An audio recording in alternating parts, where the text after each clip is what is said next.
Gmail যখন আমরা পাঠাতে যাই প্রথমে যে ব্যাপারটা আসে টুতে যার কাছে জিমেলটা পাঠানো হবে তার নামটা বা তার জিমেল অ্যাড্রেসটা, তারপর সাবজেক্ট লিখে বডি লিখে সেন্ড করে দিলেই চলে যায়। খুব ইজি একটা জিনিস, এটা তো সবাই জানে।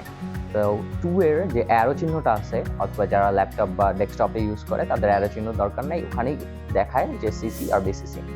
বাই দ্য ওয়ে, আপনি কিন্তু চাইলে আপনার পছন্দের এবং আরামদায়ক টি শার্টগুলো হ্যালো বার্ডিস থেকে অর্ডার করতে পারেন। আপনি পেজে এসেও নক করতে পারেন, অথবা লিঙ্কে ক্লিক করে ওয়েবসাইটে গিয়ে আপনার পছন্দ অনুযায়ী প্রোডাক্টটা সিলেক্ট করে প্রোডাক্টের ডিটেলস দেখে বাই নাওতে ক্লিক করতে পারেন। বাই নাও ক্লিক করার পরে আপনার কোয়ান্টিটিটা সিলেক্ট করতে পারেন, কতটা আপনার দরকার। প্লেস অর্ডারে ক্লিক করে আপনার ডিটেলস অ্যাড করে নাম, ঠিকানা, ফোন নাম্বার সবকিছু অ্যাড করার পরে আপনি অর্ডার করতে পারেন। অর্ডার নিয়ে বা টি শার্ট নিয়ে বা যে কোনো ধরনের প্রোডাক্ট নিয়ে কোনো সমস্যা বা কোনো কিছু জানার থাকলে সাইডে হোয়াটসঅ্যাপ বাটন আছে, সেখানে মেসেজ করতে পারেন। ইভেন ফেসবুকে মেসেজ করতে পারেন এবং নাম্বারও দেওয়া আছে, চাইলে আপনারা সেখানে কল করেও যোগাযোগ করতে পারেন। অ্যান্ড সিসিটা কি? সিসিটা হচ্ছে কার্বন কপি। তো শুনেই মনে হচ্ছে যে হুবহু কপি।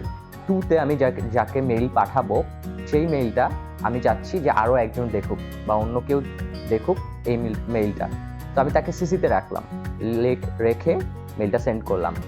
তাহলে 2তে যে আছে সে দেখতে পারবে কি মেইল সেন্ড করা হয়েছে, এবং সিসিতে যে আছে সেও দেখতে পারবে এই মেইলটা কার কাছে পাঠানো হয়েছে। তো সিসিতে যখন রাখা হবে দুইজনই মেইলটা দেখতে পারবে এবং দুইজনের মেইল অ্যাড্রেসটা চেক করতে পারবে। এরপর আসি হচ্ছে বিসিসি কি? Blank carbon copy. শুনেই মনে হচ্ছে জিনিসটা কিরকম, ব্ল্যাঙ্ক। সো ব্ল্যাঙ্ক কার্বন কপিতে যখন আমরা মেইলগুলো রাখবো, রেখে মেইল সেন্ড করার চেষ্টা করব, তখন কেউ কারো মেইল অ্যাড্রেস দেখতে পারবে না। তো আমরা এটা কখন ব্যবহার করব? যখন ধরুন আপনি একটা ইভেন্ট ম্যানেজ করতেছেন, অথবা আপনি একটা কোম্পানিতে আছেন যেখানে সবাইকে নববর্ষের বা ঈদের শুভেচ্ছা জানাচ্ছেন। তো কি হয়, আমরা যদি সবগুলো মেইল বা 50টা, ধরেন আমার 50টা মেইল পাঠাইতে হবে, আমি 50টা মেইল বিসিসিতে রাখলাম। বিসিসিতে রেখে নববর্ষের বা ঈদের শুভেচ্ছা জানিয়ে মেইলটা সেন্ড করলাম। মেইলটা সেন্ড করার পরে কেউ কিন্তু কারো মেইল অ্যাড্রেসটা দেখতে পারবে না। আপনি অবশ্য চান না যে আপনার অন্যরা মেইল অ্যাড্রেসগুলো দেখুক, কারণ এটা একটা প্রাইভেসির ব্যাপার। তো যখন এরকম বড় কাজ করা হবে, অনেকজনকে একসাথে মেইল পাঠানো হবে, অ্যান্ড আপনি চাচ্ছেন না তাদের প্রাইভেসিটা নষ্ট হোক, তখন আপনি বিসিসিতে রেখে মেইলগুলো যখন পাঠানো হবে তখন ডিরেক্ট পাঠাই দিলে তখন আর কেউ চেক করতে পারবে না কার কাছে এই মেইলটা গেছে। আপনি এই কাজটা যদি সিসিতে রেখে করতেন, তাহলে কি হতো, প্রাইভেসিটা নষ্ট হতো, সবাই সবার মেইল আইডিটা চেক করতে পারতো। ইভেন দেখা গেল কেউ একজন আপনার ওই নববর্ষের শুভেচ্ছার জন্য আপনাকে লিখে পাঠাইলো যে নববর্ষের শুভেচ্ছা জানানোর জন্য ধন্যবাদ, বা কোনো কারণে সে রিপ্লাই অলে ক্লিক করে এই কাজটা করলো, তখন কি হবে, সিসিতে রাখার কারণে এই যে তার রিপ্লাইটা সবার কাছে চলে যাবে।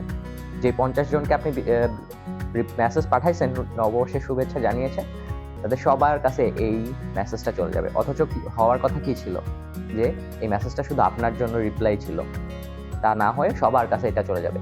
তো এই জন্য আপনি এই কাজটা যখন করবেন তখন সেটা বিসিসিতে রেখে করবেন। তো আমি একটু সামারাইজ করে দেই। 2তে রাখলে ডিরেক্ট মেইল চলে যাবে, সিসিতে হচ্ছে কার্বন কপি। 2তে যাকে রাখবেন, সিসিতে যদি তাকেই রাখেন, সেম কার্বন কপি, মানে দুইটা মেইলই সেম হবে, অ্যান্ড দুজনই দেখতে পারবে কার কাছে মেইল গেছে। অ্যান্ড বিসিসি হচ্ছে ব্ল্যাঙ্ক কার্বন কপি, এখানে প্রাইভেসিটা মেনটেন করা হবে, অ্যান্ড কেউ দেখতে পারবে না এই মেইলগুলো কার কাছে গেছে। তো এই ছিল 2 সিসি অ্যান্ড বিসিসি।